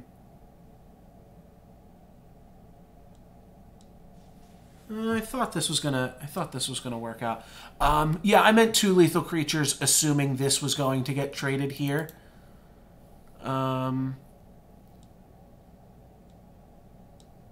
So they're gonna have to chump block with their 1/1, but that's kind of a good deal for them. If we draw the market, we win regardless. So I guess I should just attack. What else could I do? I could draw a kill spell. I could draw the market. I guess there's no real benefit to attacking at this point, is there? Alright, yeah. Alright, so now we just have to wait and draw the market or a kill spell. That'll get us through. Means that I could have been better off holding off on the Lumen, but we made them do this as well. And there's the Merchant. And give 2 of your units unblockable this turn. This guy and this guy. That'll do it. They need to have 2 kill spells in their hand, or 2 bounce spells. Okay. But this guy's still lethal. And that's good enough. All right, 2 and 2. There we go. Back into it. Pretty sweet merchant plays. And yeah, 2 and 2. I think we can definitely do better than 2 and 2, but that is a start. Actually, I was thinking about that. I should have just made both of the smaller creatures unblockable, just in case they had kill spells for them. Don't let them use a kill spell on the Subterranean Sentry. I think I'm going to redraw this one. We are on the draw, but when you have 2 power and the Sentry, that's a little bit feels bad. His hand is also not super impressive, but we do get a turn 3 Amaron Slinger here. Guess I should always play the Shadow Sigils before I play the Time Sigils. Figured I have Amber Waystone here, though. Alright, what is this? Overwhelm. When it hits the enemy player's Scout. Wow, that's really good! That's a really good turn 2 play. Makes me not want to attack with my 2/4. I am going to attack with it once. Oh, man, but if he scouts and puts my freaking Scorpion on the bottom, oh, how bad would that be? All right, no play, so Amaron Stinger is going to get in there and sting him. I guess I could have gone Dune Phantom this turn and then played Amaron Stinger next turn, but I really wanted to make sure that we get those Scorpions online. This is definitely going to be awkward, though.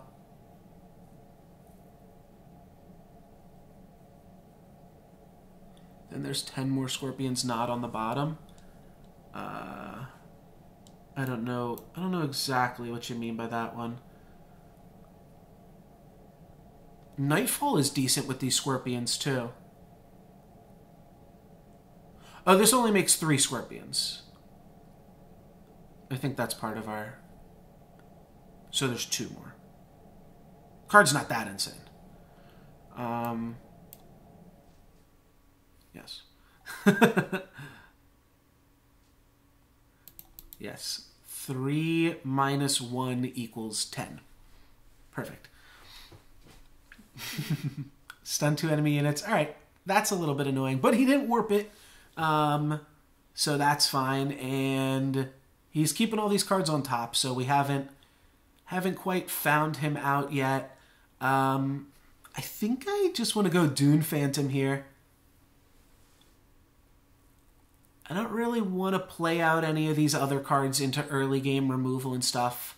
And I don't really want to... Well, Nightfall's fine, but I don't want to trade off Nightfall or Xenan Guardian for his 3/1.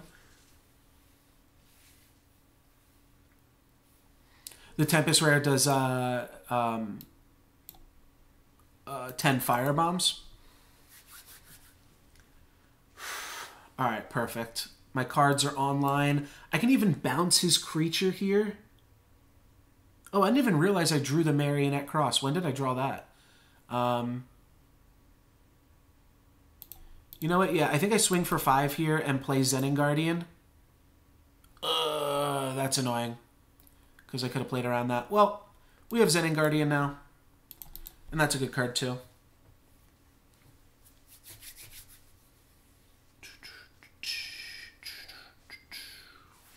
Alright, well now I can play my Marionette. So that is pretty good.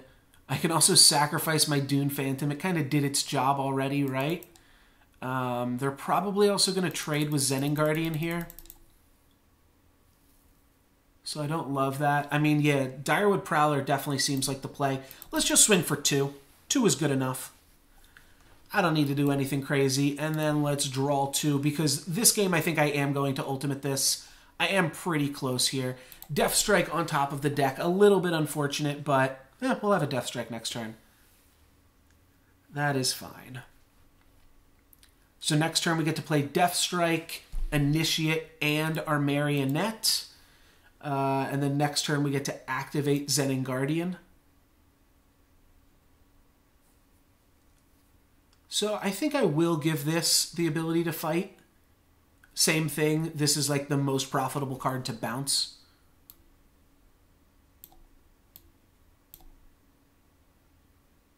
Alright, my opponent has no fast spells, The jig is up. This game's pretty much over. Yeah, next turn we have lethal even, so... yeah, that's reasonable too. I could have put it on this, you're right. That's what I was thinking I should have done the one time, right? But... I just bounce this and then we have lethal. What happens if I ult this? We don't have lethal. But, okay, yeah, I would have bounced my opponent's creature there. Sweet, okay, 3-2. Finally, a positive record. If we get one more, then we've at least gotten all of our gold chests, and then I think anything after that turns into big profits, right? Oh yeah, we're definitely going to get the win streak. This is the submarine strategy, for sure. Xenan submarine. You know what? Let me cancel this. I will... Well, let me cancel it? Yes, it will. I will be right back. I'm going to grab a water. So I will be back in like 10 seconds.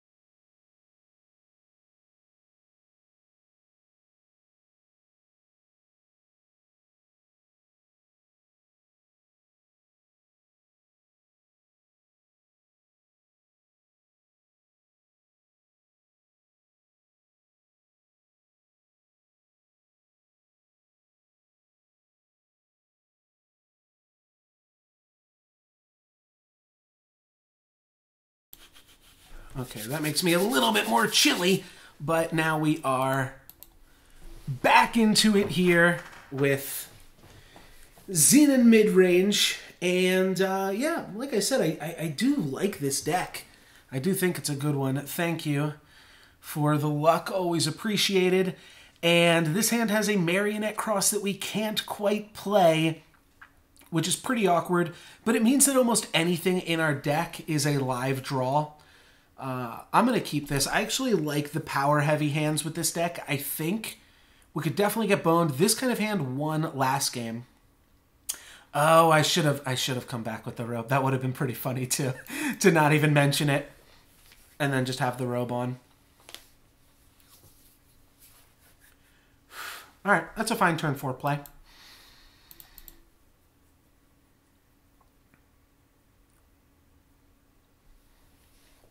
So I think this hand's fine because this deck just has so many 3-drops as well. Maybe it's just too greedy, though. I drew the 2 worst cards that I could draw. When you start your turn at night... interesting. Yeah, I did wind up drawing maybe the worst card. That's a really interesting card there.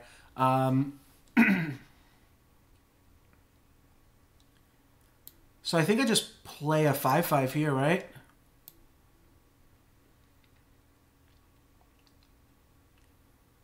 Yeah.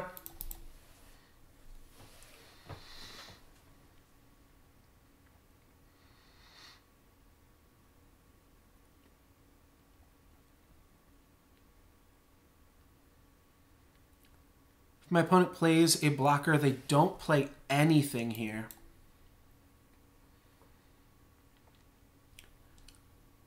Are we going to get a 2-for-1 here? I'm not really sure what's happening. Maybe they're just taking 5. Sure. Play a Vile Varmint. This potentially helps my opponent to draw out of it, but... Oh, whoops. I think that's fine. I can trade with this. It has to attack, right? So... Ah, unlucky, unlucky. And how much mana does this cost? 4 mana? We could just keep bouncing this thing. We're we're going to have pretty decent attacks on my opponent here. Yeah, I mean, that's a pretty obvious block there, too. Oh, no shit. Oh, that's really good. That's really good, isn't it?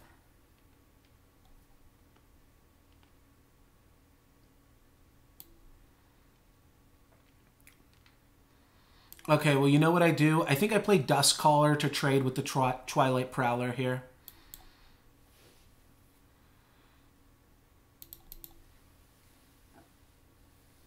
It is indeed a 5/5.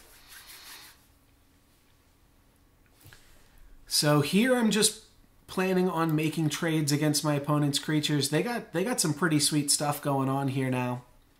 Maybe played this one a little bit too quickly. They turn their 5/3 into a 4/4. That's about the same. And then they turn the 4/4 into a 4/3. Okay, that's much worse. It lost lifesteal. I'll take it. I'll take it. If we bounce it, it'll turn back into a 4/4. Yeah, it still trades into the 3/2. So, winds up being about the same there. Killer. Okay, well now I really want to draw something bigger.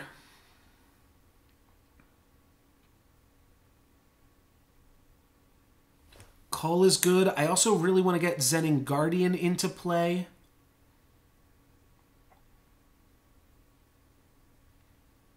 If I play Xenan Guardian this turn, then next turn I can activate it. That seems pretty great. I guess I can give this the ability to fight this, but then I'm taking 5. Oh, but then I can start bouncing it too, right? And this might actually be a better card to bounce because it's a lot cheaper. Okay. I think we do want to actually start doing that play this game.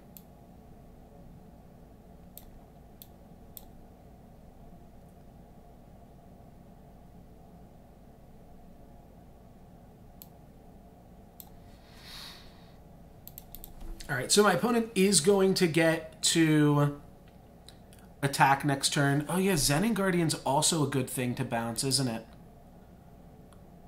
Silence and stun. Well, see you, Xenan Guardian. We're going to take some damages here. But this is fine. I think I'm actually going to sacrifice my Xenan Guardian now. And that'll stop my opponent from attacking as well.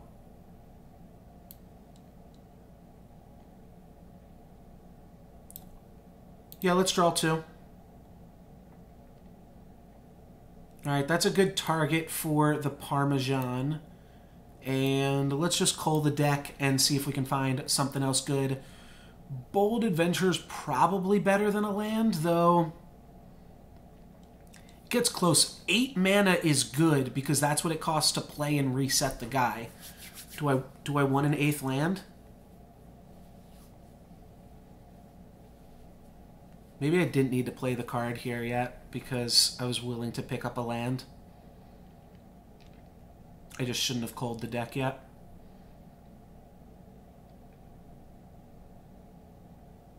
Oh wait, you only need 8 to bounce and replay this. We're good. We're good. Yeah, I know you can bounce an ultimate a few times. Yeah. That would have been good as well. But now we got some Parmesan strats that we might be able to take care of. All right, so we can eat up that guy. It's a 3/3 flyer, but we can eat it. Okay, that's also pretty good. I think I actually want to get the Cabal Bludgeoner into play because this is going to be the best thing to put Parmesan on. Though a 7/8 is also really strong, isn't it? It's hard to not just play a 7/8. Oh, our life total is a little bit low. We might even just want to take out the rotor cycle right now. Worst case scenario, we can always bounce this next turn. All right, let's play the Cabal Bludgeoner here. Now, next turn, the plan is Parmesan the Bludgeoner, bounce our Marionette, replay the Marionette, kill the Flyer. And by kill the Flyer, I mean kill that.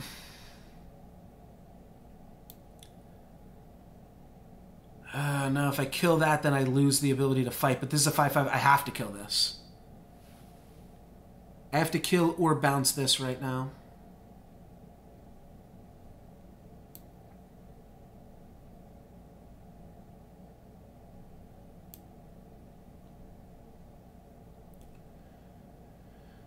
I'll have to figure out what I'm going to do to the Rotocycler in a second here, but I have to kill the 5/5 Flying Berserk. I could bounce it as well, but this just seems better.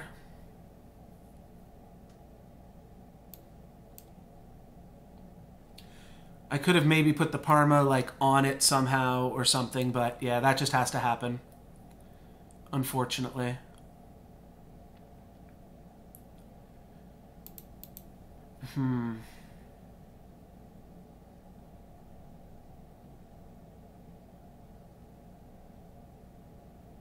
So I go down to 1 here, but that doesn't really do much of anything. Nightfall. Good game, my friend. Nightfall kills us, and we end out the draft 3-3. Yeah, surviving at 1 would have been pretty tough. So we do wind up dying 3-3. Not the worst run of draft here, but definitely not great. Let's see what our prizes are. We wind up getting... Ooh, we got an upgrade. Okay, that's like a free 2 more wins, right? So we wound up getting 3,000 gold from that draft, or more. Right? No, yeah, about 3,000 gold from that draft, and cost us 5,000 to enter. So 2,000 gold. We got a merchant, and we got a few more packs here. Let's open up some more packs to finish off the stream. Not quite 500 packs, but still a decent amount here to finish us off. Auric Vigilante, have a whole bunch of those ones already too. All right, Dusk Road. Let's find some crests. Aerial Attendant, Flying Warcry Bond, Entomb, you gain 3. Seems mediocre. What else do we got? Unseen Commando. I think that is... I'm not sure. I think that might be our 4th one of those. And then our last pack gives us an Emeron Stinger. That is a good way to finish off the stream here. I think that is going to be it for me. You know what I could do too? Just to finish it off, I could play 5 more Primal or Time cards here. So let's jump into Ranked, and I'll just play 1 game with this deck just to complete my daily quest. And that'll finish us off here. You know what I could also do is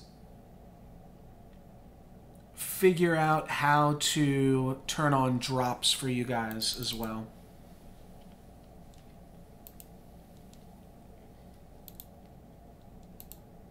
It's probably honestly better done off stream, because I will probably have to reveal some sensitive information or something somewhere along the line. But yeah, I've streamed SoulForge in the past. I haven't really played it too much, but that was the main thing I was streaming for a while there. But yeah, no SoulForge in the last little bit for me. I tried to stream the Weekend Warrior, where you drafted the deck for your opponent and then traded decks. But that was a buggy Weekend Warrior. Is that what those are called? Weekend Warriors? There's no way that's what they're called, right? Weekend Warrior.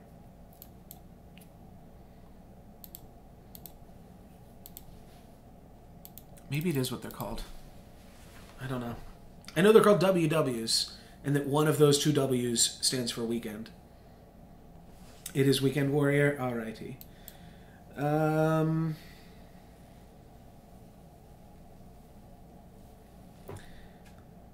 So I could, like, Aegis after I turn into a pig and then torch Cerso.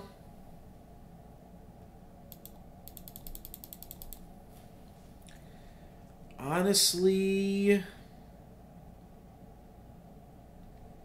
that all seems pretty mediocre. I think I'd rather just save my Aegis for Great Parliament, and if I need to, trade all three of these for Cerso right now. It's still a 1-for-1 trade if I wind up trading all three for him. Thing is, his life total is just so high that I don't think that's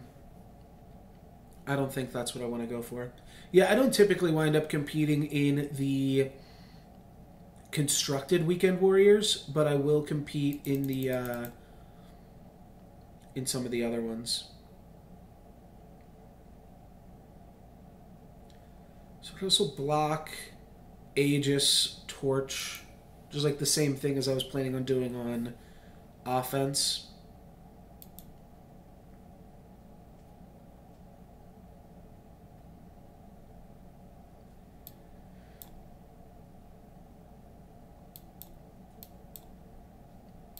We'll see what happens. I think I'm just going to get my guys turned into pigs here.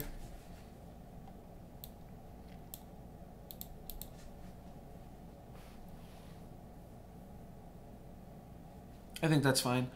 I think, okay, that's a great use of a torch here too then.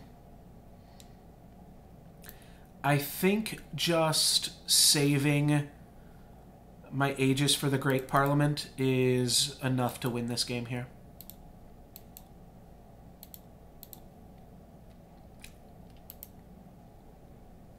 One, two, three. We've played 3 time or justice cards so far, so we also only have to play 2 more of those to complete our quest. I think my music just stopped here. Ooh, I got a video paused continue watching on YouTube. Have you guys ever seen that? It's like the Pandora, Netflix, are you still watching, are you still listening? I've never seen that on YouTube before.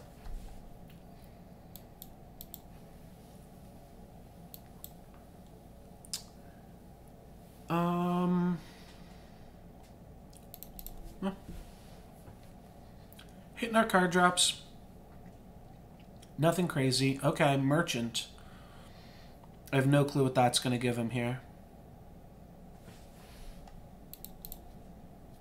Perfect.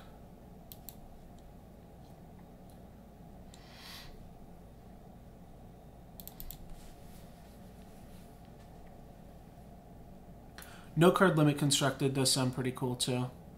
Alright, so they grabbed that guy. So they probably grabbed something that allows it to fight or something. I think I should just silence this now. Does kind of use up our guy a little bit here. I'll play Sandstorm Titan too. That's fine. Seems a little bit awkward to play Sandstorm Titan and then attack with your flyers, but I figured he's probably going to block with the Dawnwalker here if we do that, and this puts an Aegis on our Sandstorm Titan, so that is more than worth it. And now we have lethal next turn if we Cloud of Ash. Unless he gains life here. That does not gain him any life. So, that's all she wrote. That is going to be it for me for the stream today, guys. Thank you very much for watching. I'm assuming that we are going to end the game here. And I will open up any packs if I get them in these silver chests. All right, this game's over. He's just looking at his merchant, or his market, seeing what he can come up with there. That'll get us silver 2. I typically wind up gold 3 or above, depending on how much I play, just by natural play, like I said. Yeah, I definitely should look into those Eternal tournaments as well. YuriQ, thank you very much for the follow. And I will see you around. Yeah, I never... We've played like 500 times against each other in SoulForge because I always recognize the name Draft Silver in the SoulForge queues. So that is going to be it for me today. Oh, we do have one more pack up here. Maybe I did just get a pack out of that silver chest, or first win of the day in ranked. I'm not sure. Long live the queen. That's going to be it for me, guys. Thank you guys very much for watching. Hope you enjoyed. If you're watching on YouTube, you can catch me live on twitch.tv/NoLucksGiven. And if you're watching here on Twitch, you can find links to my YouTube channel in the panels below the stream. There I post all of my past stream VODs as well as highlight videos and other cool things like that. That's pretty much it. Yeah, I'm all done. Thanks for watching. I'm NoLucksGiven. Peace.